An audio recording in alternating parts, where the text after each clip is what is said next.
Attablé à une terrasse de café avec son cousin, Dipa Kamara attend. Il est là en avance, il a pris ses précautions car avec les grèves dans les transports, il ne voulait surtout pas rater ce rendez-vous de 15 h au Prud'homme, la juridiction qui arbitre les litiges entre employeurs et employés.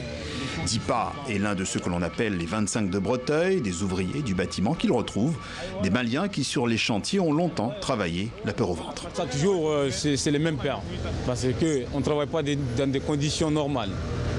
On ne travaille pas sur les bons matériels. On travaille sur ce chantier dans la démolition. Il y a les poussières partout, il n'y a pas de masques, des casques, il n'y en a pas, il n'y avait pas de gants. Chaque jour, c'était du n'importe quoi. Mal payé, méprisé, discriminé et souvent mis en danger, c'est d'ailleurs la chute en 2016 d'un ouvrier d'un échafaudage bancal qui a entraîné le début de la fronde. Une grève dure de 2 mois. Aujourd'hui, la victoire est totale. On a des bonnes nouvelles là. Cette affaire a introduit en plus une notion nouvelle en droit français, la discrimination raciale systémique.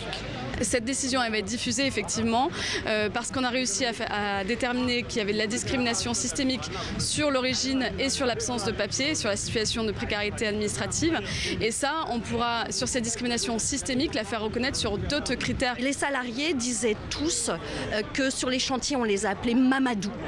Quel que soit le prénom qu'on avait, on les interpellait comme ça. Outre la sortie de cette clandestinité, outre la régularisation de leurs droits, cette décision devrait aussi contraindre l'AGS, la garantie des salaires, à régler la note puisque l'entreprise a été liquidée. Dipa, lui, ne cache pas sa satisfaction. Ça fait très longtemps qu'on attendait celui-là. On est soulagé. Oui, le combat a porté ses fruits. Et concrètement, c'est par exemple près de 3 000 € d'arriérés de salaire et plus de 17 000 € de réparation sur la seule base de la discrimination raciale. Il y a une hiérarchisation des tâches qui a lieu en effet sur les chantiers suivant la nationalité, mais aussi du fait de leur situation de vulnérabilité parce qu'ils n'ont pas de titre de séjour.